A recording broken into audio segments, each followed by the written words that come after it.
warahmatullahi wabarakatuh. Waalaikumsalam warahmatullahi wabarakatuh. Allahumma sholli ala sayyidina Muhammad wa ala ali sayyidina Muhammad. Saya ingin bertanya Buya, saya punya ibu, kondisinya sekarang sedang sakit. Nah udah hampir 1 tahun lebih. Nah yang saya tanyakan untuk sholatnya itu seperti apa, karena saya tidak tahu apakah ibu saya udah pikun apa belum, karena kondisinya sudah tidak bisa ngomong dan tinggal tiduran aja Bu ya. Itu aja mungkin. Terus sama puasanya itu harus gimana, apakah bayar fidyah apa gimana. Terus di desa saya itu ada fidyah buat sholat segala gitu Bu ya. Itu apakah benar apa enggak gitu. Itu baik, dari saya. Wassalamualaikum warahmatullahi wabarakatuh. Yang pertama kami sampaikan pada para putra putri yang soleh solehah. Jika di rumahmu telah dikirim oleh Allah orang tua lemah karena sakit atau yang lainnya, ketahuilah bahwa Allah telah membuka pintu surga selebar-lebarnya untuk anak. Tinggal berlomba-lombalah Anda untuk mengabdi kepada ibu yang lemah itu. Dan itu kesempatan emas. Kenapa? Jika ibu kuat dan ibu hebat, mungkin kita tidak pernah punya jiwa pengabdian. Bahkan tidak pernah menolong. Tapi Allah angkat. Anak-anak harus terangkat derajatnya. Sehingga ibunya dikasih sakit. Maka menjadilah Anda anak yang paling besar pengabdiannya kepada ibu yang lagi sakit karena Allah. Hati-hati. Karena Allah. Jangan sampai ada seorang anak merawat ibunya yang lagi sakit. Ternyata hanya karena agar sertifikat tokonya ganti atas nama dia. Halus. Kejahatan halus. Karena Allah. Jelas? Kemudian setelah itu, Masya Allah. Makanya yang punya orang tua sakit di rumahnya itu kunci. Kalau dia sukses merawatnya, lihat, terangkat derajatnya di dunia dan di akhirat. Makanya jangan sampai main lempar. Kamu aja dek, rumahmu kan lebih gede. Kamu kan, malah rebutan mendorong. Rebutan untuk dibawa ke rumahnya. Biar rumah Anda kecil, mungkin Anda akan berkata kepada ibunda Anda, Umi, rumah kami kecil, tapi sudah ada kamar spesial buat Umi. Oke. Jadi kan Anda senang kepada ibunda yang sakit untuk merawatnya. Kita lebih banyak merepoti ibunda kita, ayahanda kita. Waktu kecil kita bagaimana kita? Biasa pipis di pangkuannya, malam-malam membanguni dan seterusnya. Masya Allah. Baik, kemudian yang kedua adalah urusan sholat. Sholat tidak ada batas kecuali sudah mati. Selagi nyawa masih ada di kandung badan dan akal masih ada, maka sholat wajib. Cuman bedanya caranya saja. Tapi ketahuilah bahwa sholat itu gampang. Nggak ada orang yang tidak bisa sholat. Kalau ada orang tidak bisa sholat, itu yang salah gurunya. Sholat itu mudah. Nggak bisa berdiri boleh duduk. Nggak bisa duduk boleh baring. Nggak bisa baring boleh telentang. Nggak bisa telang boleh dengan model apa saja. Termasuk nanti pada akhirnya dengan memberikan isyarat dengan kepalanya. Kalau dia lagi sholat. Dan mengucapkan dengan lesannya. Kalau ternyata tidak, dia menghadirkan sholat dengan hatinya. Kalau sudah tidak bisa menghadirkan sholat dengan hatinya, maka dia waktunya disolati. Sudah mati dia. Baik. Nah, kemudian sholat itu harus.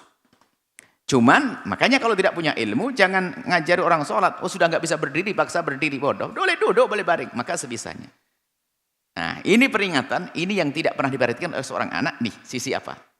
Seorang anak kadang luar biasa rela membiayai ibundanya yang sakit, bayar rumah sakit sampai puluhan juta, tapi ternyata tidak pernah berpikir untuk membayar satu santri untuk membimbing sholatnya 3 kali dalam satu hari. Kan bisa dijamak sholatnya.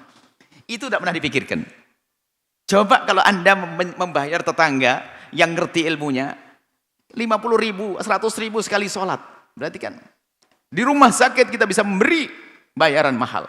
Tapi kenapa kita tidak berpikir ke akhirat? Ini tentang orang tua Anda. Dan tolong ibunda Anda termasuk diantaranya memperdengarkan kalimat-kalimat mulia. Mungkin setiap hari ada suara Al-Quran dikumandangkan yang halus, kalimat baik. Dan kadang seorang anak yang karena terlanjur merasa capek, nunggu ibundanya yang sakit, ternyata bukan dia Al-Quran, zikir, bukan sambil mengelus ibundanya, tak taunya nonton sinetron di samping ibundanya. Pas ibundanya ikut nonton, mati saat itu. Na'udzubillah. Hei anak, Baktilah di saat-saat ibundamu menjelang ajalnya. Dengan serius. Mendengarkan kalimat-kalimat mulia. Ini hal-hal sepele kadang terlupakan. Karena mungkin merasa capek selama ini. Subhanallah. Kita ingin ibunda di saat dicabut nyawanya dengan hati yang ingat Allah. Allah. Bukan lagi nonton sinetron. Dicabut nyawanya. Allah. Anaknya ini yang. Baik, kemudian masalah sholat. Semampunya dia. Kalau ternyata sholat kemudian ketiduran, berarti sudah enggak. Sholat dia diwuduin. Sudah dijamak, Bu. Duhur sama asar. Setiap hari menjamak bagi orang sakit boleh. Dan sholatnya semampunya. Enggak bisa berdiri, boleh duduk. Bisa hanya dengan isyarat begini. Kalau saya enggak mampu ngapa-ngapain, cukup dengan isyarat. Dengan mengucapkan lisan Allah. Anda bisa membimbing, bisa Anda. Sholat berjamaah dia jadi makmum Anda, suruh ngikut. Boleh, sah. Anda sholat di depannya, langsung sholat. Nah, kemudian sholat sebisanya. Makanya jangan dipaksa dengan sholat, cara sholat yang tidak mampu. Jadi kalau sudah sampai ngerti gerakan dengan hati kan sudah tuntas selesai. Pasti bisa, mana yang nggak bisa sholat. Nah kalau ternyata, ya lupaan. Habis diwuduin langsung tidur, ya sudah. Berarti dia sudah akalnya tidak ada, hilang. Baca separuh, hilang. Tugas Anda adalah memulai sholat, biarpun tidak sempurna. Bukan urusanmu. Yang nggak boleh Anda membiarkan beliau. Dan jangan tersiksa. Yang indah. Kemudian tidak puasa. Memang tidak wajib puasa bagi orang sakit yang jika puasa menjadikan sebab sakitnya semakin parah. Atau menjadikan sebab kematian. Atau menjadikan sebab tertundanya kesembuhan. Anda tinggal kan begitu. Nah. Maka jika seorang wanita, seorang ibu, orang sakit dilihat sakitnya itu masih ada harapan sembuh atau tidak. Kalau sakitnya memang tidak ada harapan sembuh, nah kalau sudah tua, jadi sakit sama orang tua itu termasuk udzur. Biarpun tidak sakit Bu, tapi tua yang puasa baginya itu susah, maka dia tidak wajib berpuasa. Kalau sakit, sama Anda sakit, mau sakit? Jangan. Kalau Anda sakit dan sakit Anda memberatkan puasa, Anda boleh meninggalkan puasa. Cuman perbedaannya bagi Anda yang sehat kemudian sakit, semoga Anda sehat. Dibedakan antara sakit yang bisa sembuh sama sakit yang nggak ada harapan sembuh. Kalau sakit yang ada harapan sembuh nggak ada fidyah, tunggu saja nanti kalau sembuh Anda qadha. Tapi kalau sakit yang tidak ada harapan sembuh, maka Anda tidak perlu bicara tentang qadha karena nggak ada harapan sembuh. Cukuplah Anda membayar fidyah setiap satu puasa dibayar 6,7 on. Atau 6 on sampai 7. Saya pertengahan 6,7. Dan orang tua, bagi orang tua itu disamakan seperti orang sakit. Maka orang tua boleh meninggalkan puasa. Karena namanya tua itu nggak ada akan balik muda. Maka orang tua itu dianggap seperti orang sakit, nggak akan sembuh. Maka dari itu kalau ada orang tua tidak puasa, nggak usah mbah nanti mengkodok kalau mbah sudah balik umur 18 tahun ya. Nggak ada omongan gitu. Kalau mbah sudah mbah sepuh. Maka bagi kakek nenek yang sakit, yang tua kemudian susah puasa, nggak ada kodok. Yang ada langsung bayar fidyah. Anda sekarang pun boleh bayar fidyah waktu dia tidak berbuka, tidak puasa. Kapan dia tidak berpuasa boleh Anda bayarkan saat itu. Setiap satu hari sholat berapa? Satu hari puasa dibayar apa? Dibayar satu mud itu 6,7 on. Tadi ada tambahan tentang sholat. Kalau ada mohon maaf mungkin orang telah tidak sholat ya karena mungkin kita tidak mengerti dan sebagainya. Terbukti mbahnya telah tidak sholat 1 bulan. Lalu meninggal dunia, mau gimana kan ini? Mbahnya telanjur tidak sholat ya karena mungkin kita tidak ngerti, dibiarkan saja. Tidak dosa beliau nggak dosa. Yang salah kita, kenapa tidak ngajari sholat yang gampang? Tidak bisa wudhu dengan tayamum, kan banyak cara. Ini tidak kita bahas bab fikih sini. Cari fikih thaharah kami nanti. Nah, kemudian meninggal dunia dalam keadaan punya utang sholat. Punya utang sholat. Sama utang puasa. Utang sholat dulu bahasannya.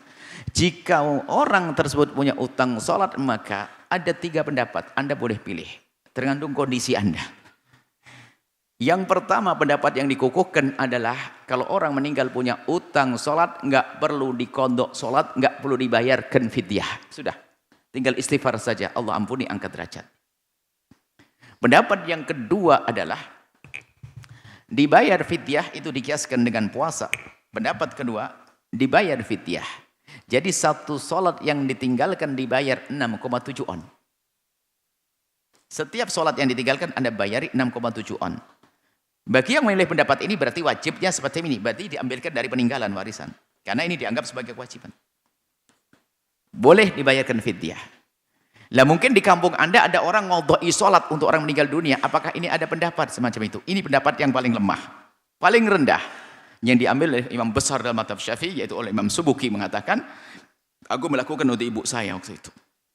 Jadi ada mengkodok. Nah ini kadang-kadang ada kan kodok ya. Mengkodok sholat karena memang ada sholat yang ditinggalkan. Kalau sholat nggak ada ditinggalkan jangan main kodok. Mengkodok sholat yang nggak ada ditinggalkan bukan hal yang dibenarkan. Mau nggak ada meninggalkan sholat kok main kodok. Terserah di hari apa. Hari Jumat, hari Sabtu, hari ini nggak ada. Mengkodok sholat karena sesuatu yang ditinggalkan atau sholat yang diragukan keabsahannya dan sebagainya. Jadi yang Anda tanyakan bagaimana mengkodok sholat itu pendapat yang ketiga. Bisa jadi ini berlaku untuk siapa? Mohon maaf keluarganya fakir. Bayar fidyah sayang dong. Ya kan? Sayang fidyahnya. Ya kan? Ya paling enggak ya sudahlah. Kalau memang ini saya kodoin sholat biar mantap. Kalau pakai yang pertama gimana? Yang paling utama mazhabnya kok nggak enak lah, hukum kok nggak enakan. Padahal yang pertama paling gampang. Tidak mengkodok sholat juga tidak membayar fidyah. Tinggal istighfar yang banyak. Cuman mungkin nih, seorang anak nggak tega dengan yang pertama. Paling tidak ngambil yang kedua, bayar fidyah, sedekah. Yang ketiga adalah kodoi sholat.